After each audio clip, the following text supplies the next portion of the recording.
हे तो स्पिजन ने लॉन्च कर दिया अपने इन न्यू ईयरबड्स को। तो आज हम इसी के बारे में बात करेंगे। मॉडल नंबर आप स्क्रीन में देख लेना। और ये ईयरबड्स कैसे हैं, अच्छे हैं या नहीं हैं, और वैल्यू फॉर मनी है या नहीं, ये सब कुछ हम जानेंगे इस वीडियो में। तो चलिए शुरू करते हैं इस वीडियो को।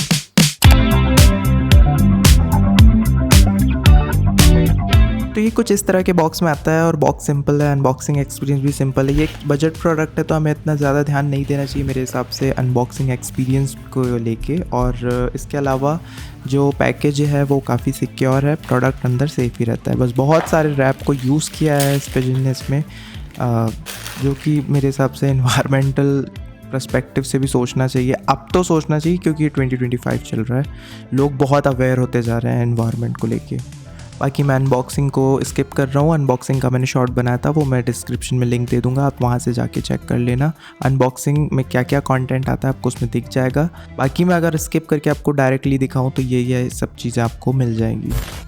अगर हम इसकी बिल्ड क्वालिटी के बारे में बात कर रहे हैं तो सबसे पहली चीज़ जो आप लोगों को नोटिस होगी वो इसका कॉम्पैक्ट साइज़ होगा। और ये बिल्कुल मिनिमलिस्टिक डिज़ाइन के साथ आता है और इसमें कोई भी कहीं पे भी किसी भी तरह का टेक्स्ट आपको नज़र नहीं आता है। बस ऊपर एक लोगो है और पीछे एक चार्जिंग पोर्ट और सामने सिर्फ एक इंडिकेटर एलईडी लगी हुई है।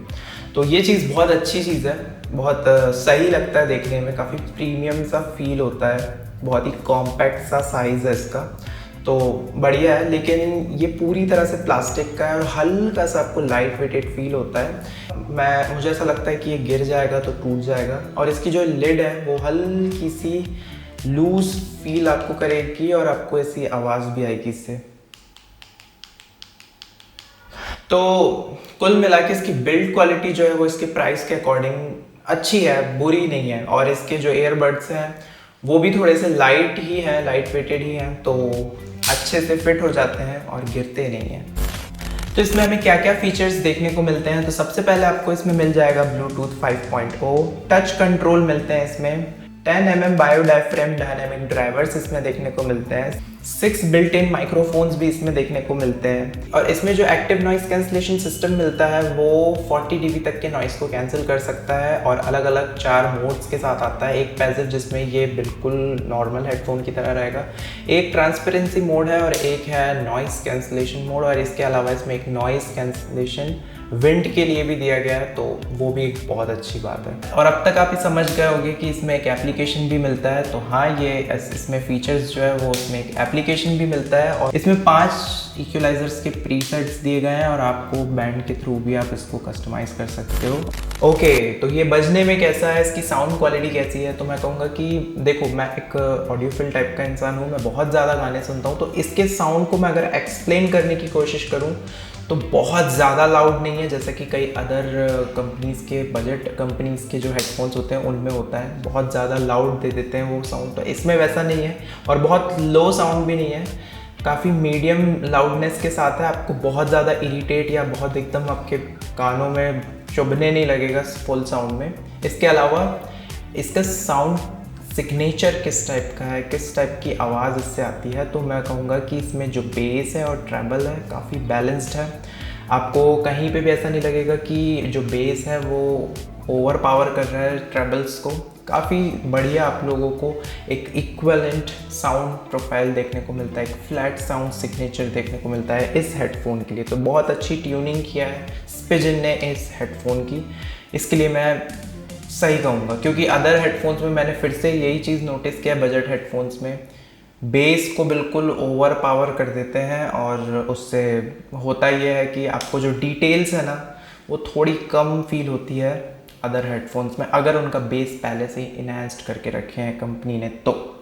तो इस हेडफोन में आपको एक अच्छा साउंड सिग्नेचर तो देखने को मिलेगा। अगर आप लोग एप्पल म्यूज़िक को यूज़ करते हो, क्योंकि मेरे पास एप्पल म्यूज़िक का उस वक्त सब्सक्रिप्शन था, मैंने उसे टेस्ट करके देखा। एप्पल म्यूज़िक में जो स्पेशल ऑडियो डॉल्बी एटमॉस का मिलता है वो इफ़ेक्ट मैंने इसमें यूज़ करने की कोशिश किया है और इसमें इफ़ेक्ट्स अप्लाई होते हैं। मतलब मैंने कई दूसरे स्पीकर्स में चेक करने की कोशिश किया था तो आपको उतना फ़र्क समझ में नहीं आता डॉल्बी एटमॉस और नॉन डॉल्बी एटमॉस में, लेकिन इसमें आपको प्रॉपर इफ़ेक्ट्स देखने को मिलते हैं। बेस जो है वो इनहैंस्ड हो जाता है, काफ़ी डायनामिक बीट्स आपको सुनने को मिलती है और थोड़ा सा वाइड स्टेज साउंड देखने को मिलता है। तो मतलब कुल मिला के डॉल्बी एटमॉस इसमें इफेक्ट्स तो अप्लाई करता है, लेकिन प्रोफेशनल हेडफोन वाली क्वालिटी को एक्सपेक्ट मत करना। जो सोनी के 20-20 हज़ार के ईयरबड्स आते हैं और एप्पल के एयरपॉड्स जो आते हैं, हो सकता है उनमें ज़्यादा बेहतर परफॉर्मेंस मिलती हो, ज़्यादा बढ़िया साउंड इफेक्ट मिलते हो। उनसे इनको कंपेयर ना करके अगर आप इसको इसके बजट सेगमेंट में देखोगे तो ये बढ़िया हेडफोन है। आपको काफ़ी अच्छे इफेक्ट्स वगैरह भी अप्लाई कर सकते हो आप इसमें, और ये वर्क करेंगे। तो फीचर्स की क्वालिटी कैसी है, तो मैं सभी फीचर्स में सबसे पहले आप लोगों को बोलूँगा कि जो इसका नॉइज़ कैंसलेशन सिस्टम है वो कैसा काम करता है। मैं कहूँगा अच्छा काम करता है। मुझे एक्सपेक्टेशन नहीं थी कि ये बजट हेडफोन इतना अच्छा परफॉर्म करेगा, लेकिन मैंने जब इसे अपने जिम में यूज़ किया, मेरे जिम में करीब 10 सैटेलाइट स्पीकर और 2 सबवूफर है बड़े बड़े, मेरे ख्याल से 10 से 12 इंच के सबवूफर्स होंगे और अच्छा बेस आता है। तो वहाँ का साउंड जो है, मतलब बाहर जो साउंड बज रहा होता है वो बहुत लाउड होता है। तो ये हेडफोन जो है वो किस हद तक के उस साउंड को कैंसिल कर पाते हैं, तो मैं कहूँगा कि अगर आप गाना नहीं सुनते हो तो आपको आवाज़ आती है, लेकिन बहुत कम। आपको अलग ही फील होगा जब आप हेडफोन निकालोगे, तो आपको अलग ही फील होगा कि ये काफ़ी लाउडनेस को कम कर देता है। उसके बाद अगर आप कोई गाना इसमें प्ले करते हो तो आपको साउंड काफ़ी बिल्कुल नई हो जाती है, बहुत कम। और हाँ, बेस जो रहता है उसकी वाइब्रेशन तो आपको फील होगी, वो तो कोई हेडफोन नहीं कर सकता ख़त्म उस वाइब्रेशन को, लेकिन आपको साउंड एकदम नहीं जैसा लगता है जब आप इसमें गाने सुनने लगते हो। मैंने इसे बस में भी यूज़ किया और बस में भी जो मेरा एक्सपीरियंस था वो काफ़ी अच्छा था। विंड नॉइज़ कैंसलेशन को मैंने उतना यूज़ नहीं किया, लेकिन उसका जो नॉर्मल ANC है उसे मैंने जो यूज़ किया है उसमें इसने बस में भी बहुत अच्छा काम किया है।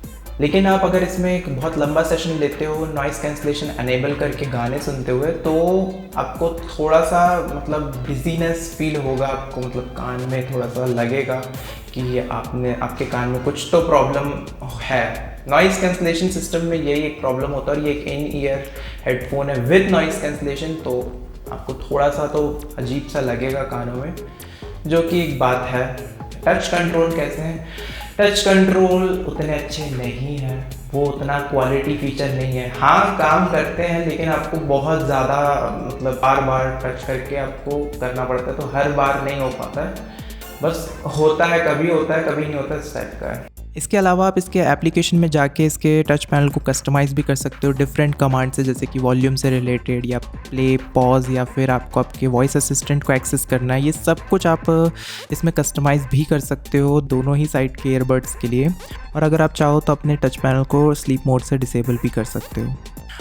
ये चीज़ मुझे बहुत अच्छी लगी कि स्पिजन ने जितने भी फीचर्स दिया उसमें कस्टमाइजेशन के भी ऑप्शन दिया है एप्लीकेशन में, और ये बहुत अच्छी चीज़ है, मतलब बहुत फ्लेक्सिबिलिटी बढ़ा देता है इसकी यूजेज के लिए।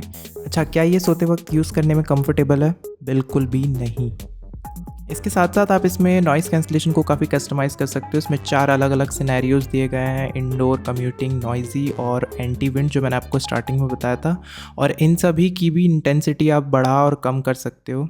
तो ये बहुत अच्छी चीज़ है, और नॉइज़ कैंसलेशन को कम ज़्यादा करने का जो सुविधा है वो बहुत अच्छा है आपके कानों के लिए भी। अगर आपको रिक्वायरमेंट है नॉइज़ कैंसलेशन की कहीं पे और आप कम से कम इंटेंसिटी के साथ उसे यूज़ करना चाहते हो, तो ये भी पॉसिबल है इस हेडफोन में। वैसे तो मैं ज़्यादा गेम खेलता नहीं हूँ, लेकिन इसमें गेम मोड भी है, और गेम मोड अनेबल करके मैंने इसमें गेम खेला है, टेस्ट किया है, और हेडफोन को फुल साउंड करके माइक्रोफोन के पास रख के मैंने टेस्ट किया, तो ऐसा है, ये रिकॉर्ड हुआ है।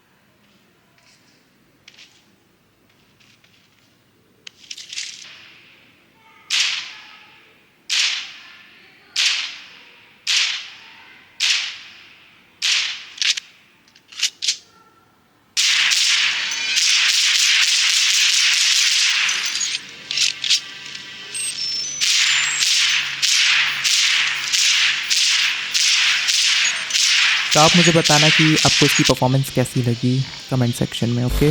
और एप्लीकेशन कैसा है, क्या ये एप्लीकेशन बहुत क्रैश होता है? मैं कहूँगा एप्लीकेशन अच्छा है, बुरा नहीं है। इंटरफेस आपको उतना अच्छा नहीं लगेगा, लेकिन एप्लीकेशन बढ़िया ही है। और देखो, ये बजट सेगमेंट में है, और स्पिजन एक न्यू ही कंपनी है, बिल्कुल नई नवेली कंपनी बना रही है इस चीज़ को, तो उतनी एक्सपीरियंस नहीं है जैसे कि अदर कंपनीज होंगी हैं, मतलब जैसे कि सोनी है, बोस है, ये सब हेडफोन्स भी अपने एप्लीकेशंस के साथ आते हैं, और इनके एप्लीकेशंस होंगे बढ़िया। मैंने यूज़ नहीं किया, लेकिन मैं बता रहा हूँ कि ये कंपनीज़ में भी सारे फीचर्स आते हैं। तो इन कंपनीज़ के साथ अगर आप मुकाबला करने की कोशिश करोगे ऐसे बजट और एकदम अनएक्सपीरियंस्ड कंपनी को, तो आपको फ़र्क समझ में आएगा, वो कंपनी ज़्यादा ही बेहतर लगेगी। लेकिन फिर भी ये कंपनी आपको इतना सब कुछ प्रोवाइड करती है, तो मेरे हिसाब से वो चीज़ भी बढ़िया है। और इसमें एक और जो फीचर है ट्रांसपेरेंसी मोड, वो भी एक क्वालिटी फ़ीचर ही कहूँगा, क्योंकि मैं जब उसे लगाकर यूज़ करता हूँ तो मुझे किसी से भी कन्वर्सेशन करने में ज़्यादा प्रॉब्लम नहीं होती। लेकिन अगर मैं उसे ऑफ़ कर दूँ, मुझे सामने वाली की आवाज़ कम सुनाई देती है, मुझे हेडफोन निकालने की ज़रूरत पड़ती है। लेकिन ट्रांसपेरेंसी मोड भी काफ़ी काम का है और आप उसमें भी अलग अलग लेवल्स को चॉइस कर सकते हो, कम कर सकते हो, ज़्यादा कर सकते हो। इसकी वाटर रेजिस्टेंट होने को मैंने क्या कभी टेस्ट किया, तो मैंने अभी तक नहीं किया। और मैं कहूँगा कि हेडफोन्स को उस एक्सट्रीम लेवल पे मत ले जाना कभी भी, और ख़ासकर से बजट हेडफोन को, कि ये इसमें लिखा है वाटर रेजिस्टेंट है, तो आप इसको थोड़ा बहुत पानी या फिर आपको स्वेट आ रहा है तो भी आप इसे यूज़ कर रहे हो। कंपनीज देती है ये सब फीचर्स, लेकिन मैं उतना यूज़ नहीं करता, क्योंकि मैंने सैमसंग का एक फ़ोन यूज़ किया था, वो भी वाटर रेजिस्टेंट था, लेकिन एक टाइम में वो ख़राब हो गया पानी में जाके ही। तो इसीलिए मुझे डर लगता है और मैं वाटर रेजिस्टेंट क्लेम को उतना ज़्यादा सीरियसली नहीं लेता। वाटर रेजिस्टेंट होने को मैंने टेस्ट तो नहीं किया, लेकिन है इसमें तो बहुत अच्छी बात है। अदर कंपनीज भी इस प्राइस सेगमेंट में ये फीचर देती है और ये कंपनी ने भी दिया है, तो मैं कहूँगा कि अच्छी बात है। मैंने इसके ऐप के इक्वलाइजर्स को यूज़ नहीं किया है, मैंने अपने फ़ोन के ही इक्वलाइजर्स को यूज़ किया है, लेकिन मैं कहूँगा कि आपके पास आपको एप्लीकेशन में मिलते हैं तो अच्छी बात है, क्योंकि कई iOS यूज़र्स के पास मतलब वैसा इक्वलाइज़र होता नहीं है जैसा एंड्रॉयड में होता है, तो उनके लिए मेरे ख्याल से ये फीचर बहुत काम आ सकता है। तो जब मैंने जिम में यूज़ कर रहा था तब मुझे स्टार्टिंग में प्रॉब्लम आ रही थी, जो फिट था वो उतना सही नहीं था। तो जब मैंने सबसे छोटे वाले ईयर टिप्स को यूज़ किया इसके साथ आने वाले, तो जो फिट है वो बिल्कुल परफेक्ट हो गया। इस चीज़ का भी ध्यान रखना। तो बैटरी बैकअप कैसा है इसका? बैटरी बैकअप मैं कहूँगा कि अच्छा है, बुरा नहीं है, और जैसा कंपनी क्लेम करती है एग्जैक्ट वैसा तो नहीं है, लेकिन ठीक ठाक परफॉर्म कर जाता है। और ANC अनेबल करके मैं इसे करीब 2 दिन यूज़ कर चुका हूँ बिना चार्ज किए, लेकिन इसने मुझे जिम में धोखा दे दिया था। जब मैं जिम गया था तो इसकी बैटरी जो है वो बिल्कुल एकदम से कम हो गई।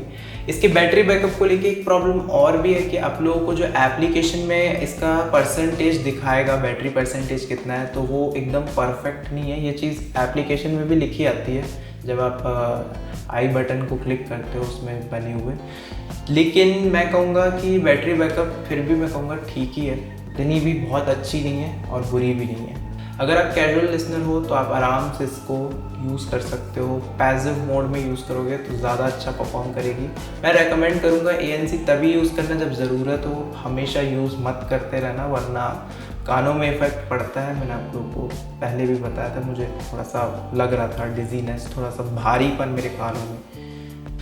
तो कॉल करने में इसमें बात कैसी होती है, तो मैं कहूँ तो मुझे अभी तक किसी ने कंप्लेन नहीं किया कि आपकी आवाज़ ढंग से नहीं आ रही। इसके माइक्रोफोन मतलब काम तो करते हैं अच्छे, और इसके अलावा सामने वाले की आवाज़ भी बढ़िया आती है, तो कोई दिक्कत की बात नहीं है। तो कंक्लूजन क्या है, क्या आपको इसे लेना चाहिए या नहीं लेना चाहिए? तो मैं कहूँगा कि आपको इसे बिल्कुल लेना चाहिए अगर ये 3000 से 3500 के प्राइस रेंज में मिलता है। तो वैसे तो मैंने इसे 2700 रुपीज़ की प्राइस रेंज में लिया है। ये मुझे ऑफ़र में मिल रहा था उस वक्त, जुलाई का जो ऑफ़र था उसमें मिल रहा था, तो ये मुझे काफ़ी कम में मिल गया।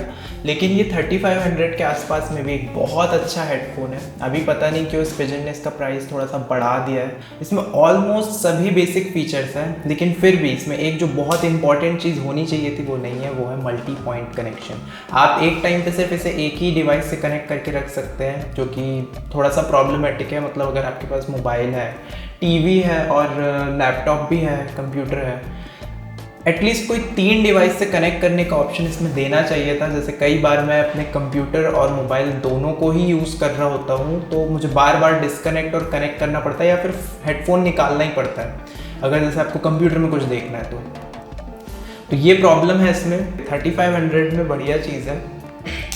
अब कंपनी को भी लगा होगा कि न्यूली लॉन्च था, कुछ सेल हो गई, अच्छे रिव्यू मिल गए, तो कंपनी ने प्राइस को भी इंक्रीज़ कर दिया, मुझे ऐसा लगता है।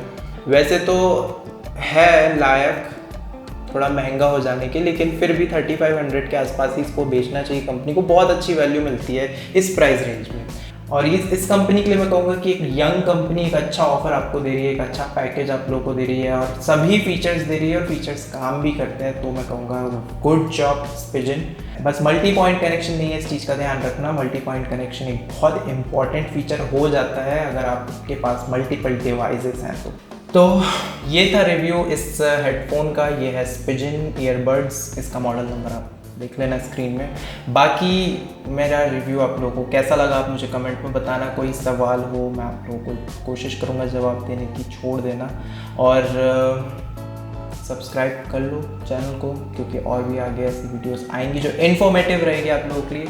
और बस यही था कहना। Thanks for watching, bye.